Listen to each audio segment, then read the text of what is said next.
Boa noite a todos e todas. É com imenso prazer que a 38ª subseção da Ordem dos Advogados do Brasil de Santo André, presidida pela doutora Andréa Tartucci, tem a honra de recebê-los para mais um evento em formato webinar. Compõem a nossa mesa virtual Dr. Rubens Martins, presidente da Comissão de Direito Imobiliário e Urbanístico da OAB Santo André. O doutor Jonatas Silva Araújo, presidente da Comissão de Direito Imobiliário e Urbanístico da OAB de Diadema. E o doutor Marcos Vinícius Kikunaga, palestrante desta noite. Essa que vos fala é Priscila Kogan, atualmente diretora de comissões da OAB Santo André. Boa noite a todos, muito obrigada por estarem presentes. Eu vou passar a palavra ao doutor Rubens para suas considerações iniciais. Obrigado, doutora Priscila. Obrigado a todos que estão participando. Agradeço a presença do nosso amigo doutor Jonatas Silva Araújo, em especial o nosso palestrante, doutor Marcos Vinícius Kikunaga. Agradeço a presença de todos, em nome da Comissão de Direito Imobiliário. Em nome também, na pessoa da doutora Andréa Tartucci, eu transmito aqui o abraço para todos os participantes e agradeço também, em especial, os membros da nossa comissão. Eu estou sendo breve aqui no falar, porque nós precisamos usar o tempo que nós temos para o doutor Marcos Kikunaga, que a matéria, o tema que ele vai nos falar hoje é de muita importância para todos nós. Então, devolvo a palavra para a doutora Priscila. Obrigada, doutor Rubens. Vou passar a palavra ao doutor Jonatas Araújo para suas considerações iniciais. Boa noite a todos. Muito obrigado, doutora Priscila. Gostaria de agradecer a presença, de estar aqui com vocês em um tema tão relevante para o direito imobiliário. E aqui represento a Comissão de Direito Imobiliário e Urbanístico da OAB Diadema, na colocação do nosso querido presidente, doutor Fernando Duque Rosa. Obrigado. Obrigada, doutor. Hoje abordaremos o tema Linhas Gerais do Direito Notarial e Registral Digital. O doutor Marcos, ele é mestre em Direitos Difusos e Coletivos, especialista em Direito Notarial e Registral Imobiliário, docente em cursos de especialização, como, por exemplo, Legale, PUC, Mackenzie, Proordem, advogado e consultor, presidente da Academia Nacional de Direito Notarial e Registral Adnotário. Doutor Marcos, muito obrigada pela presença. Eu passo a palavra ao doutor para início dos trabalhos. Obrigado, doutora Priscila. Doutor Rubens, meu amigo de longa data aí nas cadeiras acadêmicas, doutor Jonatas, a presidente, a doutora Andréa Tartucci, a Fernanda Kemmel, que me convidou, nossa amiga também aí de Santo André. É um prazer imenso voltar a Santo André para poder tratar de alguns temas, e agora na via digital, para falar sobre direito notarial digital, né? E esse é um tema extremamente complexo e controvertido. Por quê? Porque quando se pensa em direito notarial registral, nós temos várias premissas para poder discutir a possibilidade digital da aplicação desse serviço. Então, nós hoje vivemos essa realidade digital. Vimos que a OCNJ, a Corregedoria Nacional de Justiça, trouxe vários meios para prestação de serviço notarial registral na esfera digital. Contudo, vem aquele grande e velho problema. Baseado em quê? Vamos lembrar, né, que a atividade notarial registral é um serviço público prestado por um particular em colaboração com o poder público. Então, esse sujeito, esse delegatário, esse agente público lato sensu, ele precisa cumprir a lei. Vamos recordar que a atividade notarial registral ela tem como objetivo fundamental a promoção da manutenção da paz social. É um serviço de natureza administrativa que visa materializar, operacionalizar os institutos jurídicos. Então, já de cara, a gente já consegue entender a relevância desse serviço, né? A relevância do serviço. Então, a atividade notarial registral, em que pese alguns colegas acreditarem que eu sou um crítico da atividade, na verdade, eu tenho muito amor pela atividade. E eu quero seguir à risca a cientificidade da atividade notarial registral.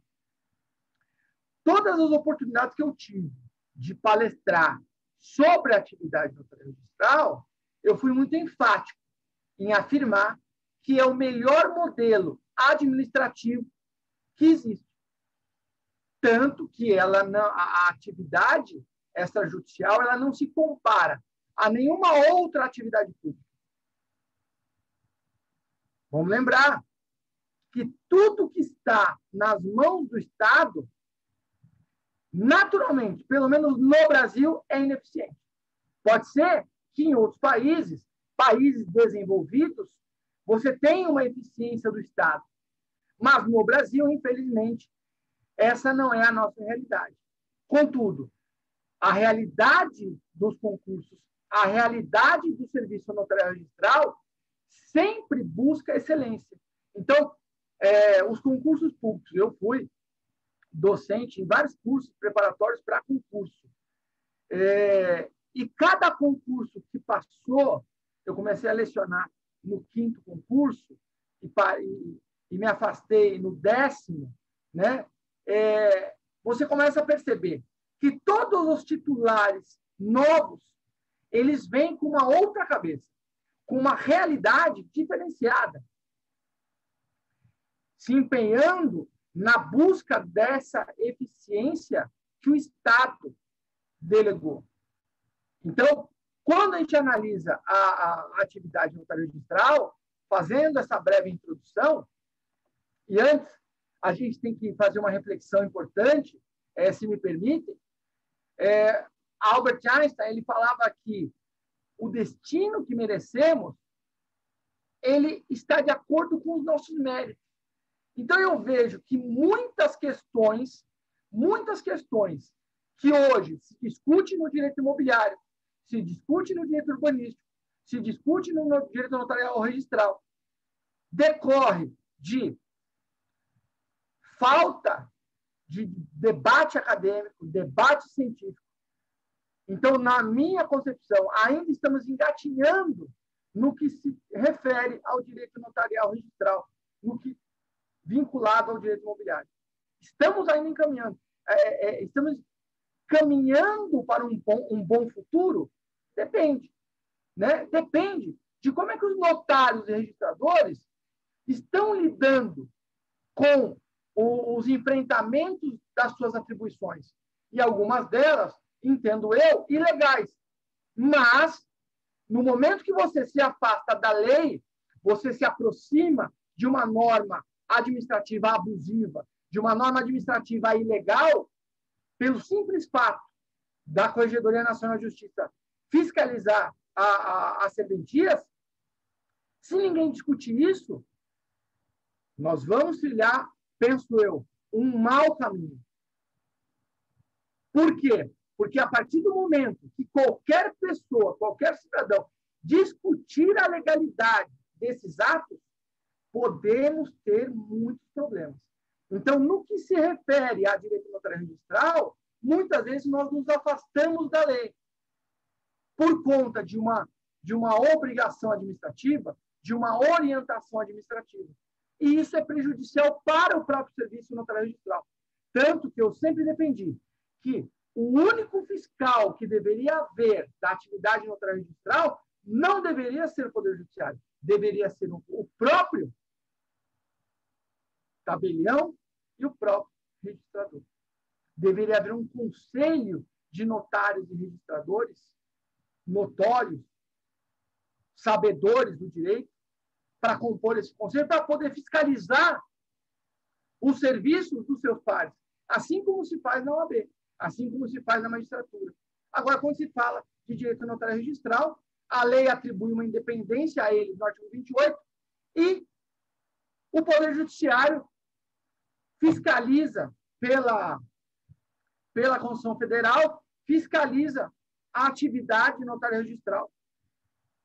Mas qual que é o parâmetro de fiscalização se o Poder Judiciário não pratica os atos, não verifica as dificuldades do notário e do registrador?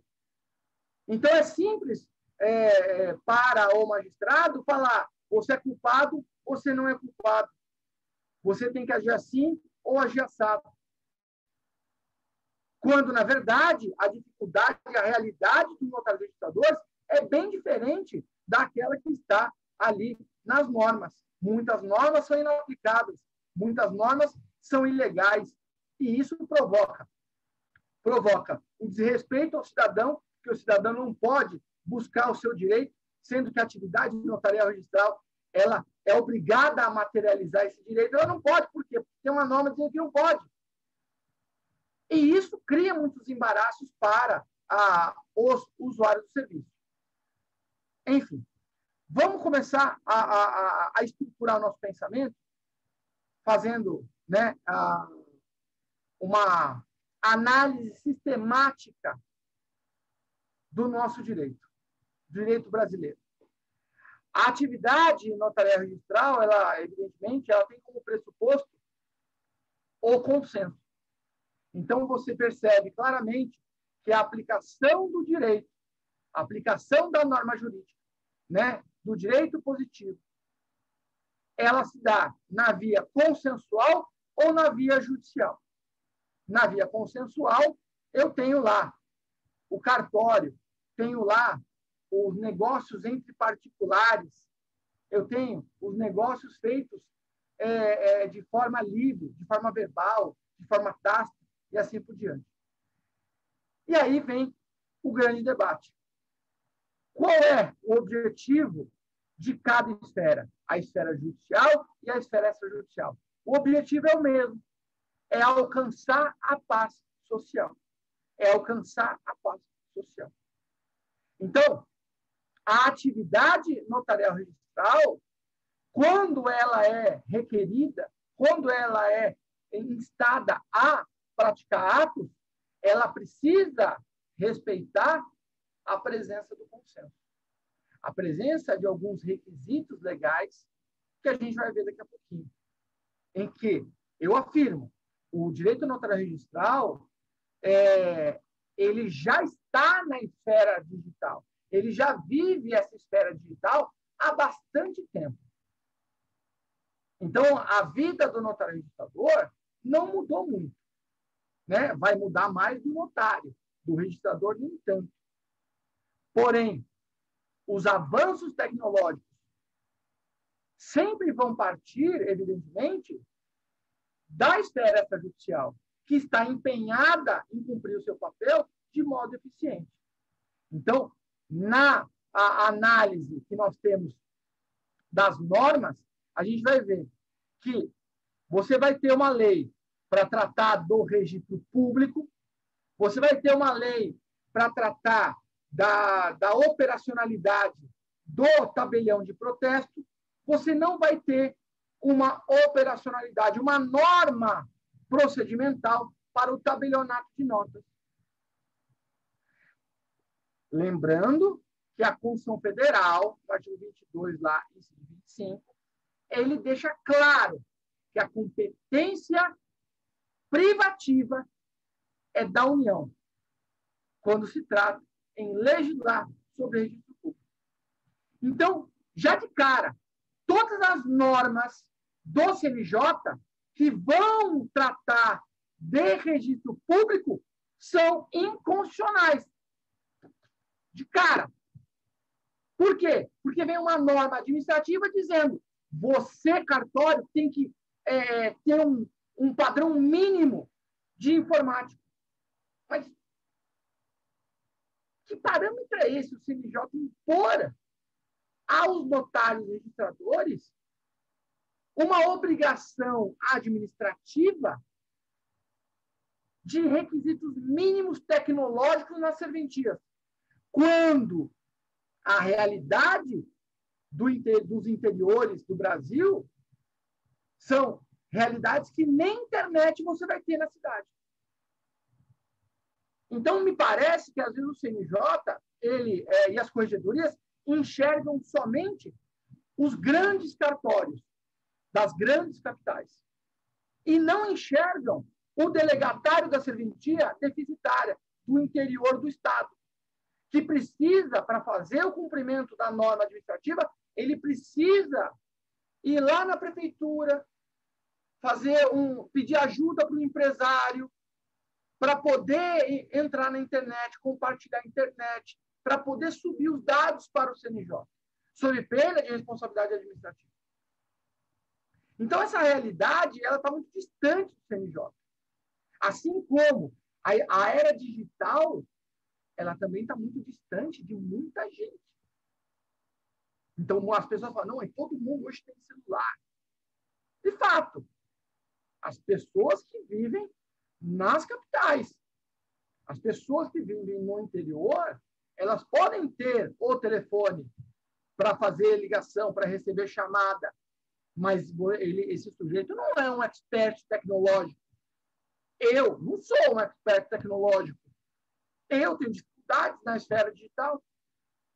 Então, estamos migrando para uma esfera digital sem pensar na grande população.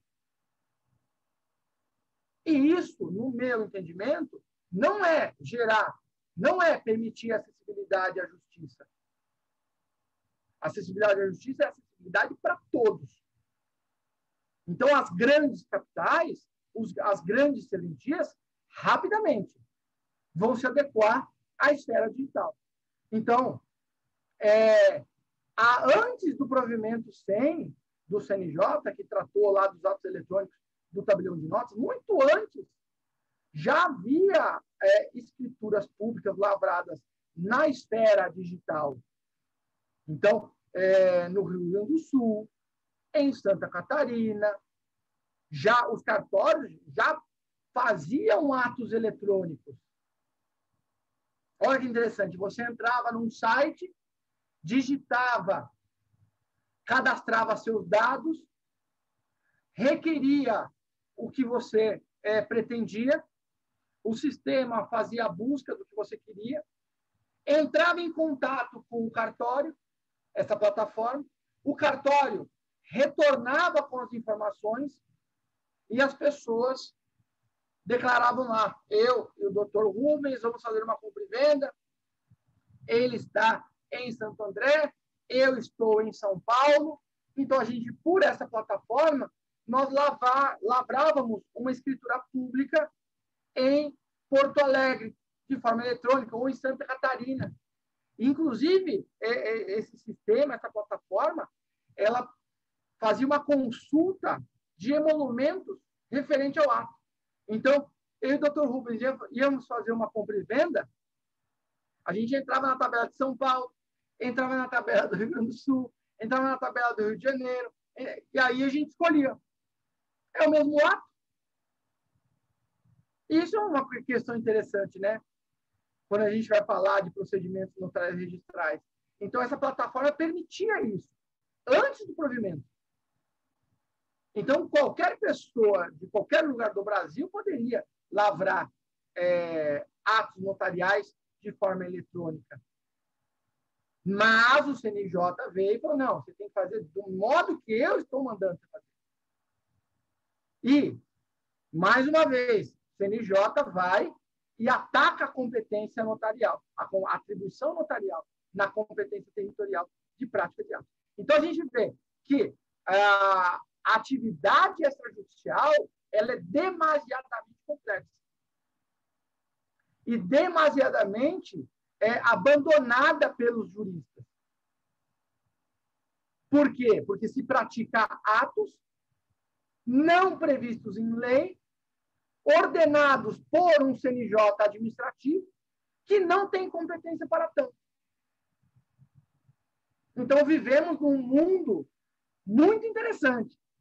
Alcançamos um resultado, a busca pelo resultado, sem se importar com a legalidade prevista na Constituição Federal, sem respeitar a nossa Constituição Federal. E isso me preocupa, como advogado e como acadêmico. É evidente que essas serventias extrajudiciais perderam muito com as mudanças digitais. Perderam muito, porque eles não conseguem se adequar. Essa é a realidade. Os grandes cartórios estão na era digital. Os pequenos cartórios não estão na era digital. Não conseguem estar. Até querem, mas não conseguem. E por que não conseguem?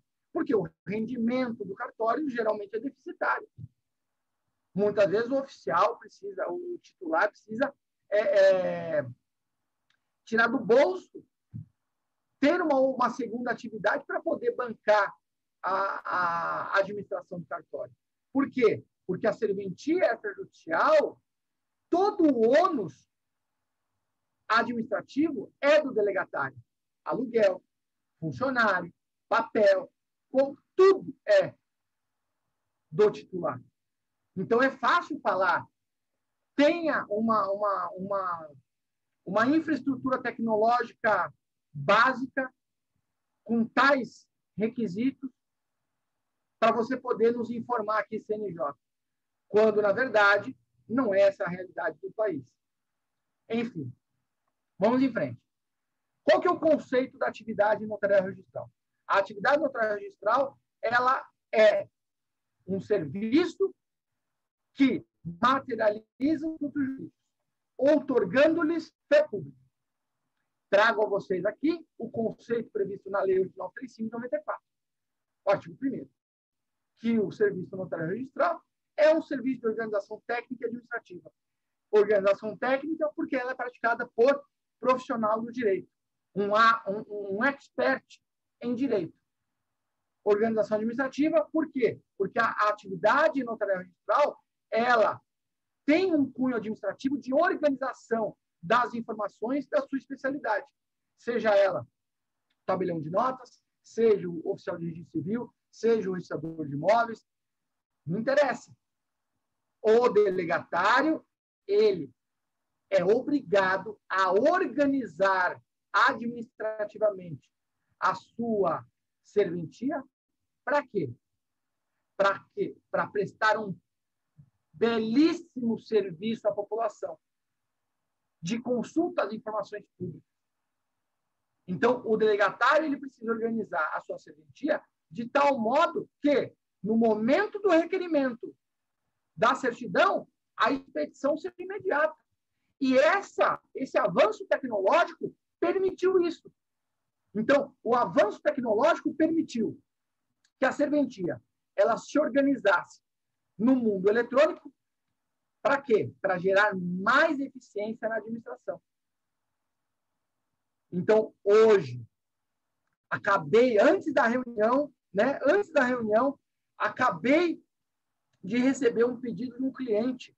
O cliente precisa juntar uma certidão de propriedade no projeto de aprovação do empreendimento imobiliário, né? E precisa ser amanhã até o meio-dia. Amanhã até o meio-dia. A lei fala, a certidão é expedida em até 5 dias. Eu entrei no sistema, fiz o pedido, a serventia, ainda bem que a serventia é uma serventia muito eficiente, em 30 minutos já veio a certidão para mim. E eu já encaminhei para o cliente. Então, amanhã, às 9 da manhã, ele vai estar na prefeitura para entregar o documento exigido para a prefeitura. Por quê? Porque o funcionário que aprova vai sair de férias. Então, meio-dia, o cara sai de férias. E aí é Brasil, né? aí tem que esperar 30 dias para o cara voltar para o processo continuar em aprovação. Então, são coisas do Brasil, são questões que, se o funcionário morrer, não tem ninguém para substituir ele, né? Isso é absurdo. Isso é absurdo. Porém, essas questões tecnológicas geraram mais acessibilidade à população e, principalmente, aos maiores usuários dos serviços notários registrais, que são os advogados, né? Então, eu sempre comento também, a serventia extrajudicial, ela precisa realmente adotar uma postura mais acessível ao advogado. Por quê? Se o advogado conhecer os serviços prestados pelos cartórios, certamente ele vai agregar isso na sua atividade diária, assim como eu agrego, né, esse conhecimento no meu dia a dia, para facilitar o serviço, para facilitar o acesso ao processo, né? Então, desse modo, é muito importante a gente saber. De um lado, a tecnologia vem ajudar. Do outro lado, muita gente está fora dessa tecnologia, né? Mas a gente precisa viver essa realidade. Entender que essa realidade é uma realidade necessária. Não tem jeito, é necessário. Apesar de ser ilegal, né? Então, assim, é engraçado, né? A gente fala de direito notarial registral e a gente fala tanto de legalidade e, ao mesmo tempo, a gente pratica ilegalidades. E eu vou falar por quê, né? Daqui a pouquinho. Então, veja que a atividade notarial registral, ela tem essa característica, né? De gerar segurança, publicidade, autenticidade, eficiência.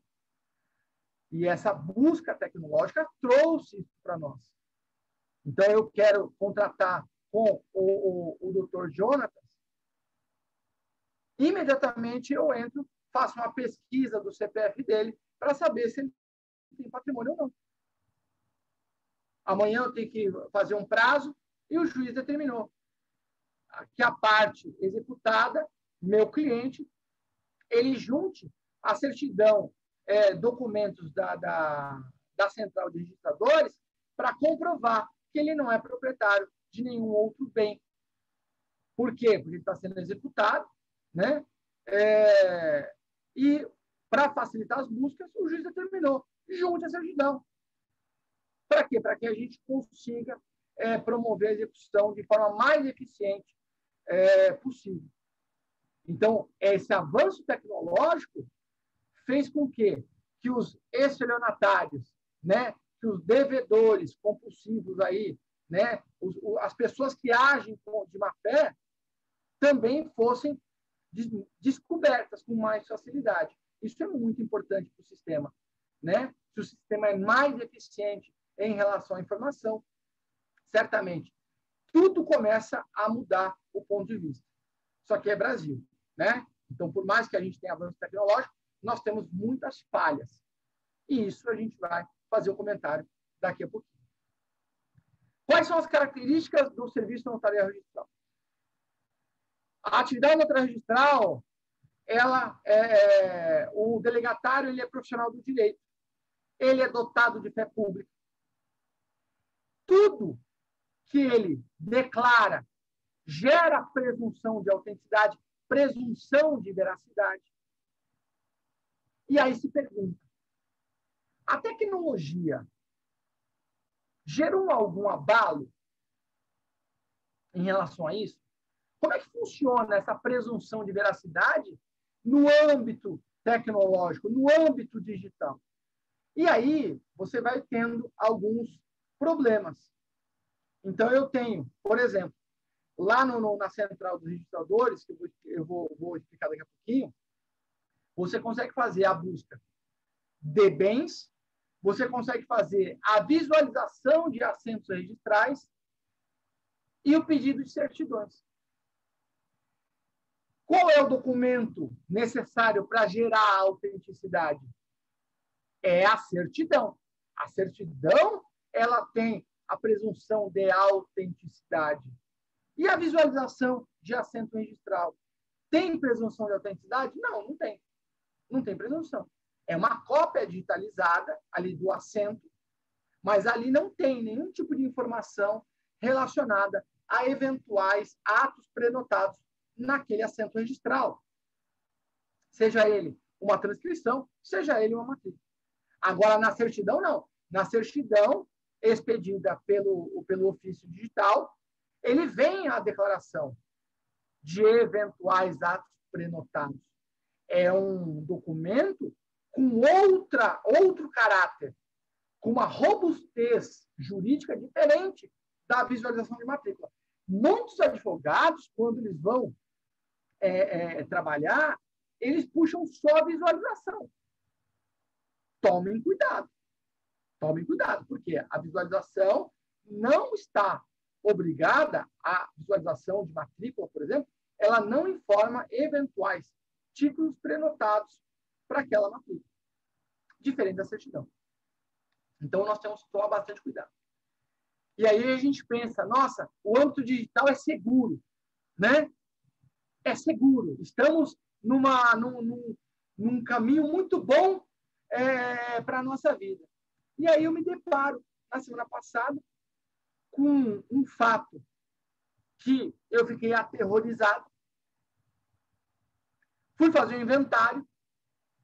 O herdeiro me passou todos os imóveis do autor da herança. Fiz a pesquisa, extraí as certidões de todos os imóveis. E aí, um dos imóveis que eu retirei, que eu expedi a matrícula, veio em nome da incorporadora. Mas o autor da herança era uma pessoa extremamente organizada, com o patrimônio, com tudo. Eu achei estranho. Falei com o herdeiro, falei, olha, seu pai não regularizou o imóvel da praia. Você pode verificar essa questão, porque você falou que seu pai era proprietário, mas, pelo visto aqui, ele não é proprietário. Ele pode ser compromissário comprador. Se nós não esclarecermos isso, nós vamos inventariar o imóvel errado. Ou o direito errado, né? Ao invés de inventariar o direito real sobre coisa alheia de aquisição, compromisso com venda, a gente vai inventariar o direito sobre coisa própria, propriedade. Mas para eu poder inventariar a propriedade, eu preciso do registro do nome do falecido. E não está. Certamente, seu pai deve ter feito a compra e não fez escritura. Aí ele falou, olha, vou tirar cópia de tudo e vou te mandar. Aí ele me mandou. Compromisso de compra e venda, cessão de direitos de compromisso de compra e venda. Falei, então eu vou inventariar o compromisso de compra e venda. A cessão dos direitos, né, do compromisso. Aí eu viro a página, uma escritura de compra e venda. Opa! Então eu vou inventariar o direito de propriedade, porque eu vou registrar imediatamente a escritura. Vira a página, a matrícula. Em nome do autor da herança. Eu falei, calma. Aí eu tô louco, né? Levantei, fui tomar um café, voltei, peguei os dois assentos, o assento antigo, a matrícula antiga e a matrícula que eu tinha recém-extraída da internet, da central, e olhei as duas. Falei, mas é a mesma matrícula, é o mesmo imóvel. Mas como é que pode, se o sujeito comprou esse imóvel em 1999, ele registrou na matrícula a escritura? Como é que hoje eu vou tirar uma certidão digital e não tem nada? Me expliquem. Qual é a garantia jurídica que realmente o assento é aquilo mesmo? Então, agora eu virei um neurótico. Porque agora todo cliente que eu estou orientando, o que eu falo para eles? Além de registrar no registro de imóveis, dá entrada nos documentos, não joga nada fora, pega compromisso de compra e venda, recibo, termo de quitação, matrícula registrada, escritura, e registra tudo no título de documentos. E pega, digitaliza tudo e joga em 2, 3 nuvens. E compra um HD externo também e enfia no HD externo.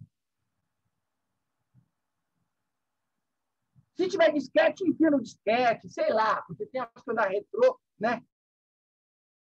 então daqui 10, 20 anos vão lançar um computador que lê disquete. É bem possível. Então, são coisas digitais abstratas. A gente entrou num mundo abstrato que, do mesmo jeito que o documento está lá hoje, ele pode não estar lá amanhã.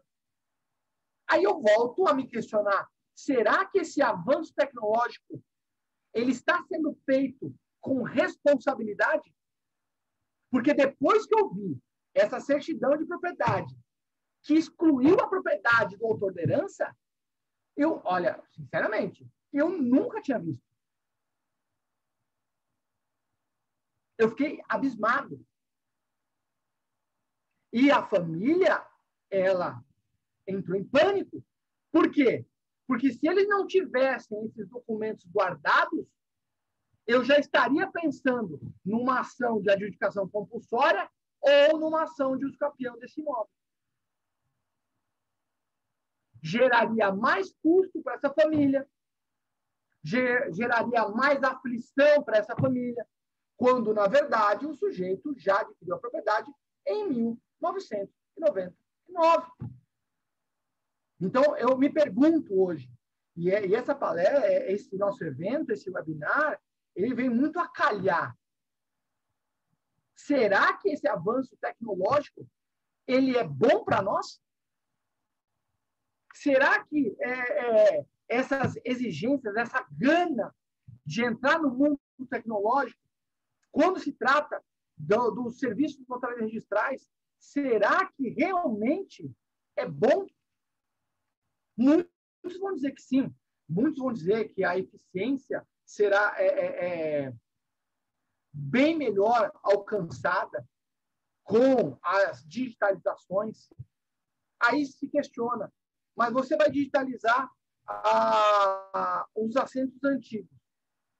Há uns anos atrás, teve uma notícia da empresa Xerox Corporation, que comentou que eles criaram uma máquina inteligente de digitalização, que ela, ao digitalizar, ela reconhece os caracteres e, na eventualidade de um caractere antigo, ela identifica, interpreta e completa. Aí a Xerox Corporation, depois do lançamento, soltou uma nota dizendo, tomem cuidado, porque na interpretação da máquina, ela pode alterar o caractere. Aí você fala, caraca, então eu tenho lá um terreno de 900 metros quadrados, e aí o cartório vai lá para fazer uma extração, vai digitalizar o acervo, né, os livros do cartório, e os 900 vira 800, o 900 vira 600, sei lá, vira 700, não sei, mas altera o assento registral. Aí você fala assim, meu Deus do céu, mas isso é bobagem, isso aí é notícia fake. Aí eu estou no meu escritório, fiz um requerimento de dúvida, aí eu fui tirar uma cópia digitalizada, peguei o requerimento formatado no computador, coloquei na máquina de digitalização, quando eu digitalizei, alterou o caractere. Eu falei, não é possível, mas minha máquina não pode fazer isso. Na hora da digitalização, o caractere estava meio clarinho e ela alterou o caractere. Evidente que você, na hora, você identifica por quê? Porque ele ficou desconectado com o texto. Mas ele alterou o caractere. Aí eu comecei a usar só Arial. Minhas petições, Arial. Fonte, Arial 12. Arial 12 para tudo, porque é um caractere bem quadradão, né? Então, são questões que a gente precisa pensar. Por quê? Porque os atos notários registrais são muito sérios. Ele traz a história da nação, ele traz os direitos reais, ele traz a declaração de vontade das partes. É uma coisa muito séria para nós trabalharmos no oba-oba do avanço tecnológico, porque o CNJ exigiu que a gente faça isso, porque a Lei 11.977/2009, no artigo 37, fala os cartórios vão ter que criar registro eletrônico. Mas, peraí, quem é a lei 11.977 para obrigar isso? A lei do programa Minha Casa Minha Vida, que gerou toda essa repercussão tecnológica para exigir a criação dos registros eletrônicos, né? Então, olha só que interessante. As especialidades, né? Eu tenho essas especialidades de serviço, notarial registral de serviços administrativos. Então, quando a gente analisa, por exemplo, os serviços registrais, eu consigo entender a preocupação em digitalizar, porque os cartórios de registro, eles precisam organizar a serventia para quê? Para expedir certidão. Para quê? Para que a pessoa, com base na certidão, tome uma decisão para comprar, uma decisão para casar, uma decisão para fazer um negócio jurídico. Então, eu entendo o registro eletrônico. Então, ao invés de você arquivar de forma física, você arquiva de forma eletrônica. Isso eu entendo. Isso aí eu acho legal, eu acho bacana, eu acho coerente você informatizar.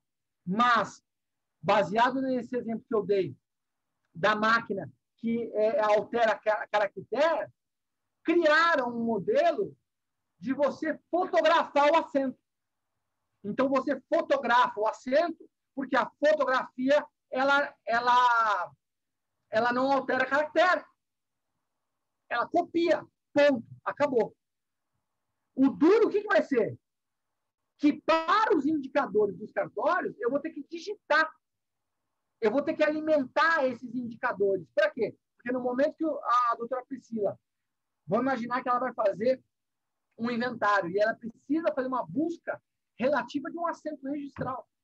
Aí ela vai fazer um pedido lá do senhor José, italiano, e não acha um assento desse senhor José. Não acham. Aí, na verdade, o senhor José, que ela está buscando, o nome dele não é José. José era o nome que ele era conhecido. Então, a certidão de óbito apareceu José. Mas, na verdade, o nome do sujeito é Giuseppe. É outra pessoa. Né? Então, você começa a perceber que essas questões registrais são muito importantes. Por quê? A responsabilidade de você alimentar o sistema com a informação errada também vai dar problema. E isso no registro civil é muito comum. No registro de civil, é extremamente comum você errar o nome da pessoa, principalmente os estrangeiros, os imigrantes. Todos os nomes errados. Né? Então, é compreensível a busca pela informatização, a forma digital de se arquivar documento. Ok. Agora, quando se trata do serviço notarial, aí o negócio complica. Por quê? Porque quando falamos do tabelionato de notas, qual que é a função do tabelião de notas? A função do tabelião de notas é autenticar à vontade, autenticar documentos, autenticar fatos. Então, eu preciso que o tabelião ele esteja de corpo presente para poder autenticar. Agora vem a pergunta. Como é que ele vai autenticar à vontade de forma eletrônica? Eu estou lá fazendo uma escritura digital pelo e-notariado. Qual é a garantia que o doutor Jonatas não está sendo ameaçado, ele não está declarando aquela vontade por coação? Porque essa é uma das premissas da atividade notarial registral. Artigo 215, parágrafo 1º, inciso 2 do Código Civil. Cabe ao tabelião reconhecer a identidade e capacidade. Como é que eu sei que o Dr. Jonatas é o Dr. Jonatas? E como é que eu sei que ele está prestando aquela manifestação da vontade de forma clara, de forma sem vícios? Aí o pessoal fala assim, não, basta o Dr. Jonatas colocar a câmera em volta dele para mostrar que não tem ninguém. Por favor, né? Ela está assistindo muito filme. A pessoa está lá com a família dele no outro quarto, fala assim, Jonatas, vai lá, a gente está te vendo aqui, se você não realizar o negócio, a gente mata a família. Simples assim. Aí o Dr. Jonatas vai lá, abalado, não, tentando... Porque tudo na internet hoje, você fica tranquilo. Você finge uma demência, né? Você trava, finge que travou, tá tudo certo. Finge que caiu a conexão, né? Dá um stop. Então, assim, e essa autenticação que o tabelião faz de forma eletrônica, no meu entendimento, viola o princípio básico notarial chamado princípio da imediação. E o que é o princípio da imediação? É o princípio pelo qual o notário, ele faz uma entrevista com as partes para quê? Para tentar extrair dessas partes a manifestação da vontade escorreita, para tutelar o consentimento dessas pessoas. E na via eletrônica, isso se torna mais complicado. O pessoal está fazendo agora audiência eletrônica, né? As audiências eletrônicas. E as coisas estão caminhando. Só que a audiência eletrônica, também, do mesmo modo, viola a imediação. Viola a imediação processual. Porque a imediação também é um processo, também é um princípio do processo civil, que é o dever do magistrado em presidir a audiência. E uma coisa é você fazer uma audiência digital, de forma eletrônica, outra coisa é você fazer uma audiência presencial. O clima muda. A testemunha, ela se sente muito mais pressionada para declarar a verdade. E é nesses momentos que a gente começa a ver certos prejuízos na instrução da prova, na instrução da testemunha. Eu acredito que o avanço tecnológico é importante, mas eu acredito também que ele é necessário para algumas coisas, para outras não deveria avançar desse modo, porque afeta claramente a atividade notarial registral, que é o tema que a gente está falando. Além disso, o avanço tecnológico, ele criou uma facilidade que eu já comentei, que são as centrais. Então, nós temos a central do tabelião de protesto. Então, o tabelião de protesto é uma atividade híbrida, meio notarial, meio registral. Meio notarial na sua finalidade, meio registral no seu procedimento. Por quê? Porque o tabelião de protesto ele precisa declarar a mora. Então, a Lei 9492 de 97 traz alguns procedimentos do tabelião de protesto. Para quê? Para ele fazer essa declaração da mora. A da inadimplência do tipo. Né? Então, eu tenho lá a central. Então, isso é muito interessante.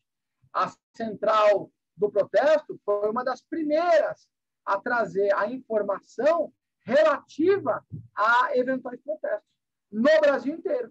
Então, hoje, eu quero saber, vou contratar com o Dr. Jonatas, eu coloco o CPF dele, o CNPJ da empresa dele, eu vou saber se ele tem algum protesto no Brasil inteiro. Isso facilitou demais essa busca. Ok? O tabelião de notas. O tabelião de notas, ele também tem central. Essa central, chamada Sensec, ela foi criada em 2012. Ela foi criada em 2012 pelo provimento 18, de 28 de agosto de 2012, da Corregedoria Nacional de Justiça. E ela é composta pela Central de Testamento, que hoje é obrigatório, qualquer inventário judicial ou extrajudicial, você tem que trazer essa informação para o processo. Essa central está aberta para consulta. A CEP, a Central de Escrituras e Procurações, não está aberta para consulta do público, e ela é extremamente relevante, né? Ela não está aberta ao público, somente aos órgãos públicos, Poder Judiciário, Ministério Público e assim por diante. Essa central ela é muito importante para o registrador de imóveis. Quando ele vai registrar um título, ele acessar a central para saber se aquele título prenotado é autêntico. Eu tive um caso assim. A pessoa, o estelionatário, registrou uma escritura falsa. E aí vem a pergunta, por que o registrador de imóveis não acessou a Central de Escrituras e Procurações? Aí você vai falar, por que ele não acessou?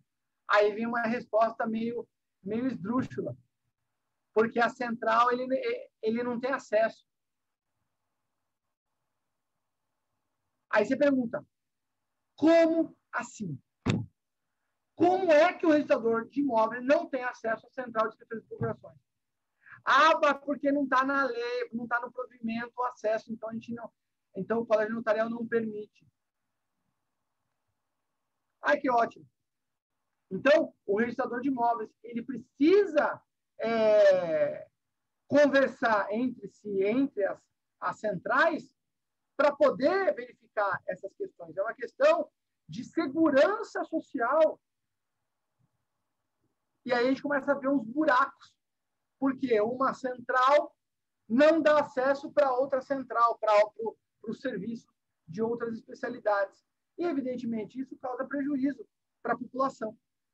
Mas, se houver prejuízo à população, não pode, amanhã, o registrador de imóveis se excusar da responsabilidade civil de ter registrado um título falso. Porque você tem outros meios de analisar a autenticidade do título que ingressa na serventia. Eu tenho a SESD, a Central de Escrituras de Separação, Divórcio e Inventário. Essa central, ela é uma central gratuita que você pode acessar para consultar os atos, para saber se aquela pessoa lavrou escritura de separação, divórcio e inventário, né? E muita gente discute. E a questão da LGPD em relação a isso, né? A gente tem que lembrar que o serviço notarial registral, ele é um serviço público. E ele precisa liberar as consultas para quê? Para que as pessoas tomem cuidado, se certifiquem de determinados fatos antes de entrar num negócio. E, por fim, a Central Nacional do Sinal Público. Essa Central Nacional também é super relevante. Para quê? Para verificar a autenticidade dos documentos expedidos por outras serventias. Esse controle mútuo é muito importante, né? Então, facilita a qualificação registral, porque antigamente como é que funcionava? Eu pegava uma escritura aqui de São Paulo e levava para Minas Gerais para registrar. O oficial de Minas exigia que eu fizesse o reconhecimento do sinal público, o reconhecimento de firma do sinal público, para quê? Para que o tabelião lá de Minas declarasse que o tabelião de São Paulo é o tabelião de São Paulo. Então, esse excesso de burocracia, esse excesso de controle foi facilitado com a criação da Central Nacional de Sinal Público. Né? Então, esse é um ponto também bastante relevante. Temos ainda a Central Registral, Registro Civil das Pessoas Naturais, títulos, documentos, pessoa jurídica e registro de imóveis. Então, essas centrais estão trabalhando a todo vapor, né, permitindo ao usuário do serviço que ele acesse essas informações com velocidade. né? E isso a gente precisa realmente bater palmas, agradecer o empenho dos oficiais que foram responsáveis pela criação dessas centrais, né? Só que aí vem a grande pergunta. E a central? As centrais, elas todas estão reguladas por provimentos, né? Sim. Mas essas centrais, elas são legítimas? Elas possuem previsão legal? Possuem. No artigo 13 da Lei 8935 de 94, existe uma previsão do registro de distribuição. Esse registro de distribuição, essa especialidade de distribuição, é a especialidade na qual teria como função recepcionar todas as informações de órgãos públicos. Para quê? Para poder expedir certidão, para que eventuais pessoas tomassem conhecimento das suas declarações, dos atos que praticou nos cartórios, de eventuais ações judiciais, de eventuais protestos. Então, esse ofício de distribuição, ele seria responsável em executar o serviço que hoje é prestado pelas centrais. Aí você vai falar assim, mas espera aí. Então, por que não criaram novas serventias, novas especialidades de ofício de distribuição? Não sei.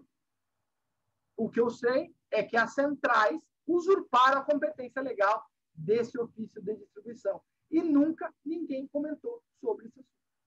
Criaram as centrais, fizeram ela funcionar, cobravam taxas administrativas sem parâmetro legal.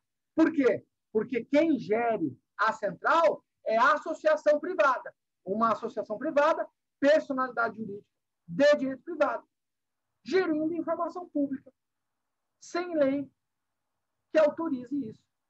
Uma coisa é o oficial gerir essa informação. A outra coisa é uma central gerida por uma associação privada gerir a informação de todos os cartórios. Porque os cartórios vão alimentar essa central. Então, peraí, mas a associação de classe, ela não tem competência para isso. Então, por que eu não posso criar uma associação para poder gerir essa informação também? Ah, porque você não é oficial. Aí daí. Mas é PJ igual. Então, essa ilegalidade também ninguém comenta. Mas as centrais estão funcionando. Então, eventual dano, como aconteceu, da matrícula ser expedida sem a propriedade do cliente, do autor da herança, eu responsabilizo quem? Responsabilizo a associação? Responsabilizo o oficial do registro? Quem é que sumiu com a propriedade do sujeito? Isso ninguém responde. Então, por isso que eu afirmo que estamos ainda engatinhando no que tange a questão do direito. Para a gente ir para o final, estamos trabalhando aqui com os atos eletrônicos, né, dos serviços notariais. Então, hoje se pratica, baseado no provimento 100 do CNJ, se pratica os atos eletrônicos. Escritura de imóveis, testamento, ata notarial, procurações.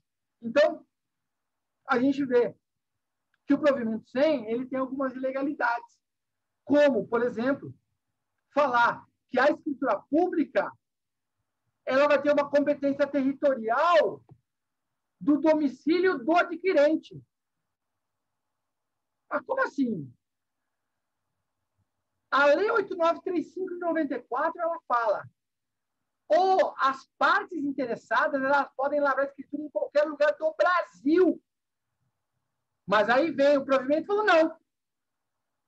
A competência é do domicílio do adquirente. Ou do município de imóvel. Mas, peraí. Você está me atribuindo uma competência, uma obrigação ilegal. Aliás, manifestamente ilegal. Né? E os tabeliões de notas, evidentemente, vão cumprir isso, vão cumprir essa determinação. Por quê? Porque na hora que entrou o mundo digital, a primeira coisa que pensaram, opa, a minha tabela aqui de Santa Catarina, ela é muito mais barata do que a tabela de São Paulo. Se o ato é o mesmo, por que eu vou pagar mais caro? Se eu estou fazendo de forma eletrônica. Então, eu quero escolher. Aí o CNJ veio e... manifestamente ilegal. A OAB se manifestou? Claro que não. Claro que não. Então, é evidente que você atribuiu uma competência, você determinou uma regra de forma ilegal. Para quê? Para que o grande tabelião, que tem todo o sistema, ele não prevaleça? Não. O que se quis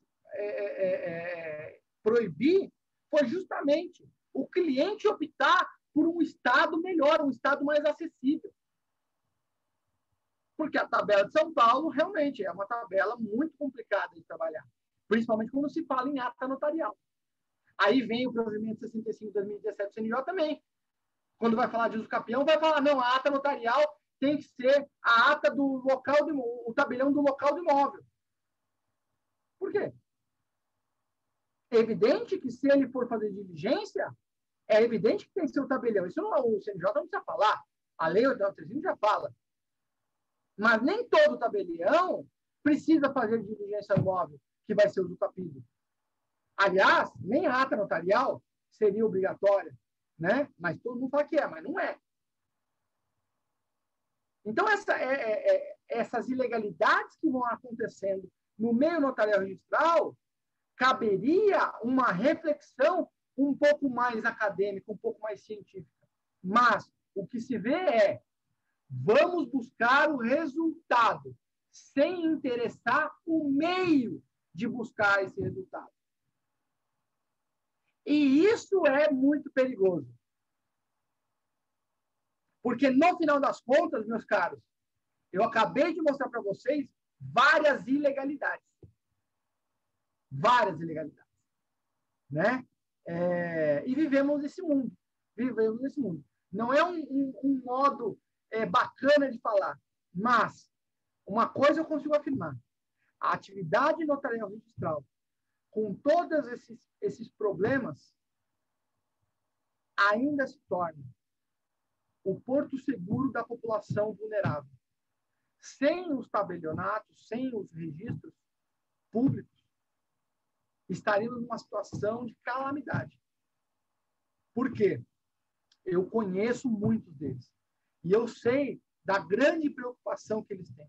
Uma preocupação insana em fazer controle, em tentar fazer o que em cumprir a lei ao máximo.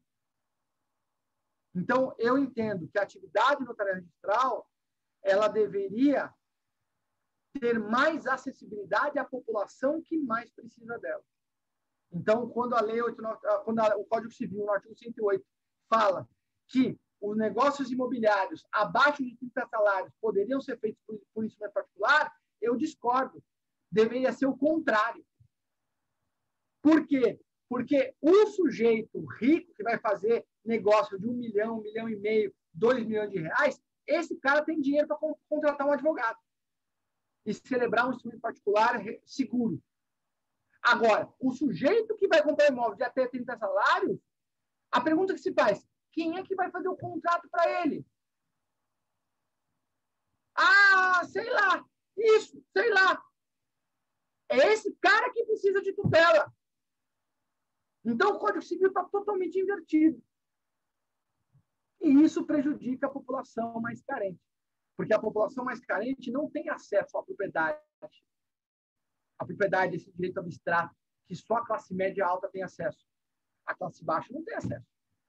A classe baixa, ela vai fazer contrato de gaveta, ela vai fazer contrato no papel de pão, no fio do bigode.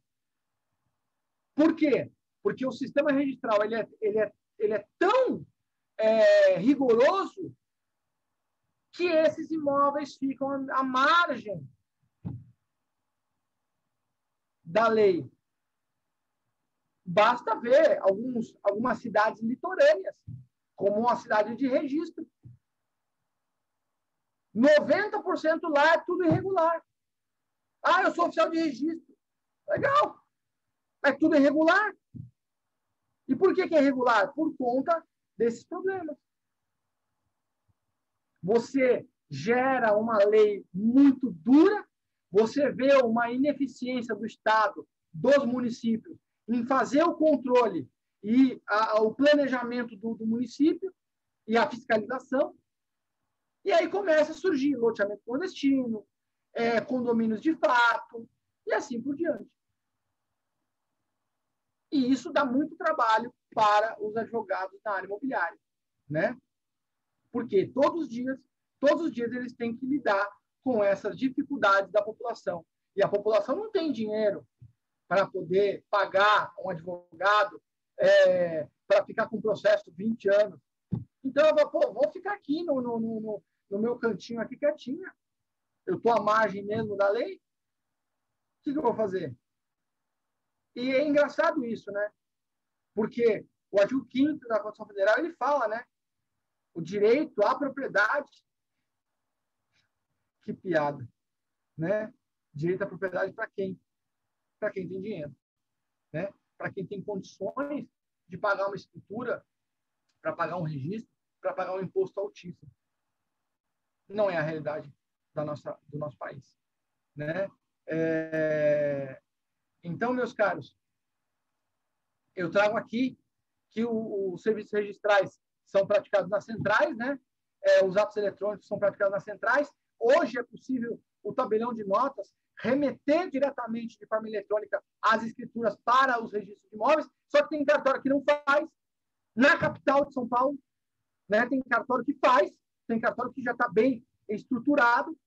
Você faz a escritura, o cartório já manda para o registro. E tem cartório na capital que não faz. Aí você fala, mas e daí? E, meu Deus! Então, eu tenho que pegar um traslado, pegar um Uber, pegar um ônibus, pegar um metrô para chegar no cartório de imóveis para dar entrada.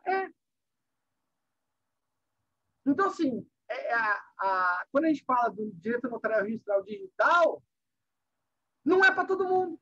Não são todos os cartórios que vivem isso. Não são todos os estados que estão vinculados às centrais. Tem estados que têm central própria. Então, cada estado, a gente começa a perceber que todo aquele glamour que fala o direito notarial registral, na minha concepção, infelizmente, não é tanto glamour assim. O advogado não tem condições de mandar um contrato direto para o registro. Só o banco pode fazer isso. Um instrumento particular, o advogado vai ter que imprimir e levar no cartório. Reconhecer firma, levar no cartório. Por quê? Porque quem é que vai autenticar o contrato feito pelo advogado? Se eu estou assinando digitalmente, por que não? Né? Então, assim, a gente ainda tem muita coisa para viver, muitas coisas para melhorar, né? Então, essa palestra, na verdade, foi mais uma estruturação da importância da atividade notarial registral e o desejo de, no futuro, nós termos realmente uma acessibilidade mais abrangente a toda a população. Finalizo convidando os senhores, para quem quiser fazer uma leitura da minha obra, das minhas teses, Direito Notarial Registral à luz do Código de Defesa do Consumidor, editorial Lepanto, né? Tem o voucher de desconto aí. Agradeço muitíssimo a oportunidade. Devolvo a palavra e deixo meus contatos também aqui no Instagram, Facebook e no LinkedIn. Tá bom? Meus caros, muito obrigado. Devolvo a palavra para a doutora Priscila. Obrigada, doutor Marcos. Que palestra, excelente conteúdo, me fez aqui ficar pensando. O doutor foi falando e eu fui pensando na prática, que é o que o advogado vem sofrendo hoje também com as audiências virtuais, quem não é da área do direito imobiliário, né? Talvez não lida com o cartório todos os dias, mas me fez remeter e fazer uma analogia às nossas audiências virtuais, que estão cheios de problemas também, um monte de irregularidades, falhas no sistema. Então, assim, é o que o doutor falou, temos que evoluir, mas como? De uma maneira legal, que abranja todas as pessoas, não exclua ninguém. Sensacional. E eu continuo aqui pensando, mas eu vou abrir a palavra para o doutor Rubens. Doutor Rubens, suas considerações, que palestra, hein, doutor Rubens? Verdade. Na verdade, todas as palestras do Dr. Marcos são maravilhosas. Eu adoro, eu sou um fã incondicional, tanto quanto a doutora Fernanda, né? Então, as palestras dele hoje aqui foi um exemplo de aula, um ensinamento realmente para todos nós. Eu que milito na área de direito imobiliário já há muito tempo, e ele trouxe aqui assuntos novos, né? Assuntos pertinentes e relativos, né, à atualidade. Nós que estamos vivendo aí a pandemia, tudo agora é digital. Então, foram assim, assuntos enriquecedores. Eu fiquei aqui pensando, como a doutora Priscila também acabou de dizer, como funcionaria essa escritura digital. Realmente é meio complicado, porque o cartório tem essa dificuldade, doutor Marcos. Eles põem uma barreira em tudo isso, né? Eles dificultam muito, né? Mas foi assim, a sua palestra foi excelente, eu parabenizo pelas suas falas, eu aprendi muito, foi um presente no dia de hoje. Muito obrigado, e obrigado pela sua disponibilidade, por estar aqui até esse momento, né? Acredito que saiu do trabalho, já veio direto para essa palestra, essa excelente palestra, e quero agradecer também a doutora, mais uma vez, a doutora Priscila Koga, por ter nos colaborado aqui hoje, e a colaboração de sempre. Eu costumo dizer, doutor Marcos, que nós temos aqui duas damas de ferro, a doutora Priscila e a doutora Andrea Tatursi. Realmente são pessoas assim maravilhosas, são pessoas que trabalham em prol da advocacia, nos ajuda bastante e também apoia a nossa comissão. Quero agradecer mais uma vez a presença do Dr. Jonathan, meu amigo, e todos os participantes de hoje. Muito obrigado. Devolvo a doutora Priscila. Vou passar a palavra ao doutor Jonatas. Bom, muito obrigado, doutor Marcos, pela excelente, brilhante palestra, se assim me permite. É um tema de grande relevância, sim, no direito imobiliário. Temos muito que avançar, sim. Acredito que existem muitas falhas ainda que acho que ao decorrer do tempo vão ser suprimidas, né? Mas ainda sou muito a favor a esse direito digital, gosto muito, acho que é um grande avanço, mas ainda temos que caminhar muito. Muito obrigado, doutor, e passo a palavra para a doutora Priscila. Obrigada, doutor. Eu tenho uma pergunta, doutor Marcos. O que a gente escuta hoje é falar que não iremos retroceder. Então, prevenir seria uma opção. E melhorar esse atendimento. Qual a sua opinião a respeito? Bom, retroceder, né? Aí vem a questão de quem tem interesse, de quem é o maior interessado nesse avanço? A população, evidente, né? Então, a busca, por conta dessa demanda, por conta dessa necessidade social, se justifica a criação de centrais,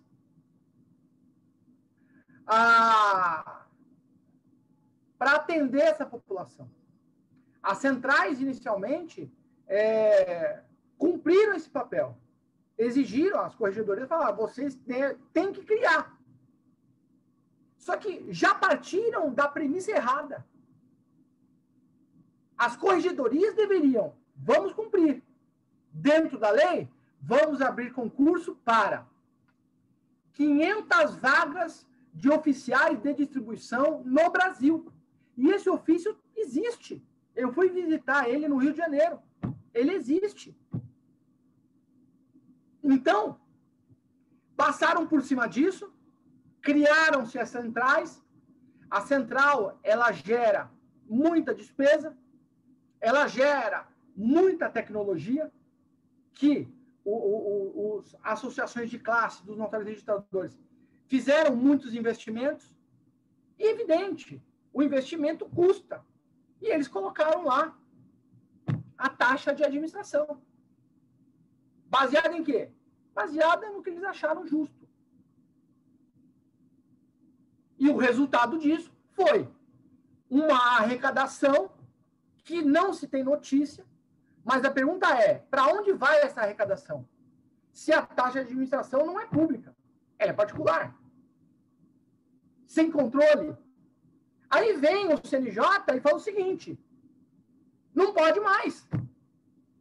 Não pode mais arrecadar.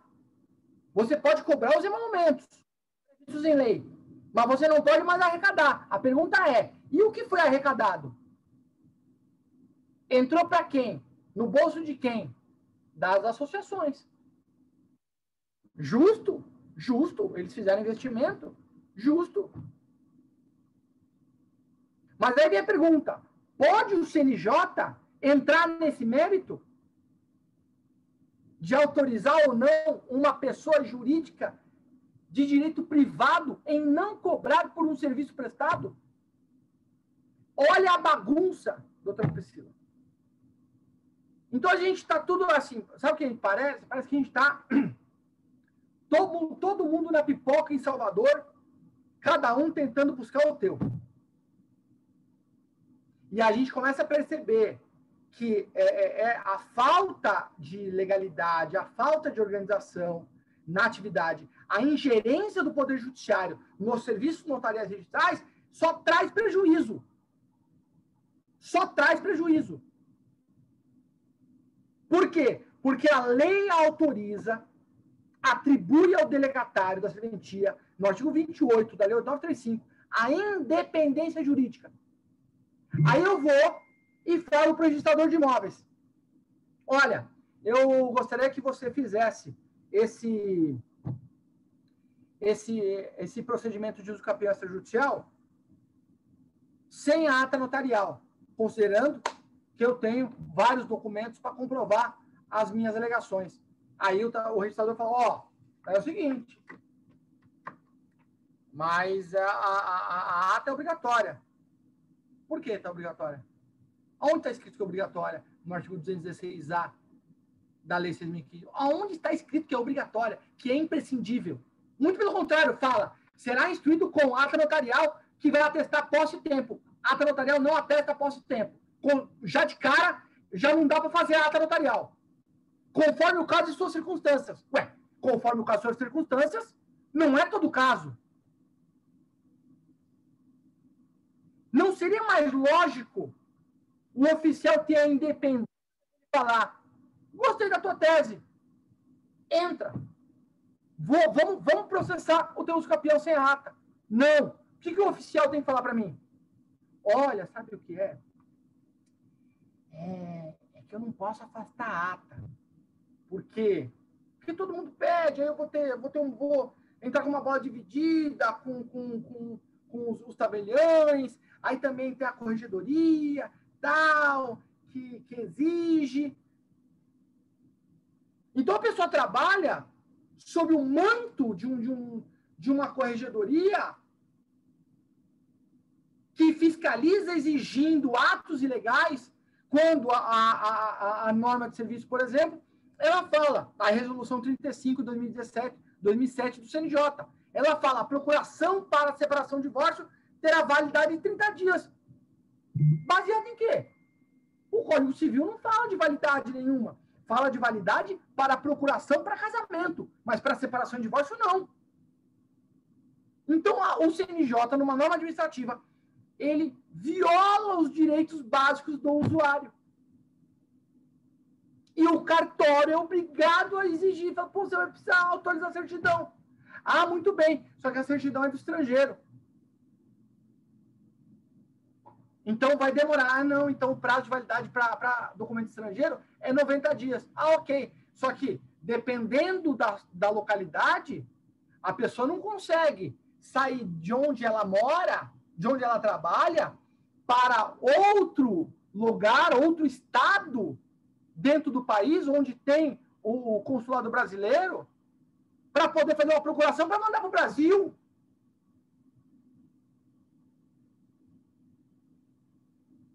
São alguns exemplos, né? Então, assim, são coisas que vai ser uma luta diária. E eu sou um guerreiro diário para poder criar teses novas, para ampliar os serviços notariais registrais. Sou muito mal compreendido por alguns notários registradores que acreditam que as minhas declarações, as minhas teses, vão de encontro aos interesses deles. Sim, porque eu trato de teses bem fundamentadas. Teses essas que, geralmente, o pessoal só abafa. Ninguém vem discutir academicamente os porquês.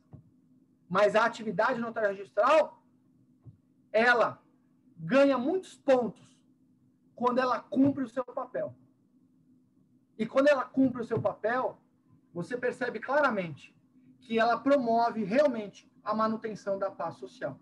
E isso tem que louvar, isso a gente tem que respeitar, e nós, advogados, precisamos cobrar os deveres dos notários registradores, para que a população tenha mais acessibilidade a esses serviços.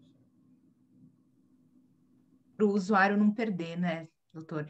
E os doutores, o que não falta é trabalho, então, no ramo imobiliário, né? Porque pelo que o doutor Marcos falou, o trabalho, gente, daqui para frente, vocês não vão parar mais. Excelente. Doutor Marcos, suas considerações finais. Bom, foi um prazer imenso, né, estar com vocês, Dr. Rubens, de longa data, né, tenho um carinho muito grande por ele, a gente já se viu, já lancei meu livro lá em Santo André, né, Dr. Rubens, na época presencial, fiquei muito feliz de estar aí, levei até meu pai, né, Dr. Rubens, para tomar um café da manhã com o pessoal aí da OAB. Agradeço imensamente a gente e o carinho da doutora Priscila, a presença do Dr. Jonatas conosco aqui, e os demais colegas, evidentemente. A nossa ideia sempre é tentar compartilhar o que sabemos, né? Na esperança de vocês duvidarem de tudo que eu digo, para que a gente possa crescer academicamente. Tá bom? Um grande beijo a todos. Até a... Obrigada. Lembrando que essa palestra vai ficar disponível no canal do YouTube da OAB Santo André. Sigam as nossas redes sociais. Muito obrigada a todos. A 38ª subseção da Ordem dos Advogados do Brasil de Santo André agradece imensamente a presença. Obrigada, doutores. Uma boa noite. Dou por encerrados os trabalhos. Obrigado, doutora. Obrigado a todos. Excelente. Parabéns. Obrigado. Boa noite, doutor. Tchau, tchau.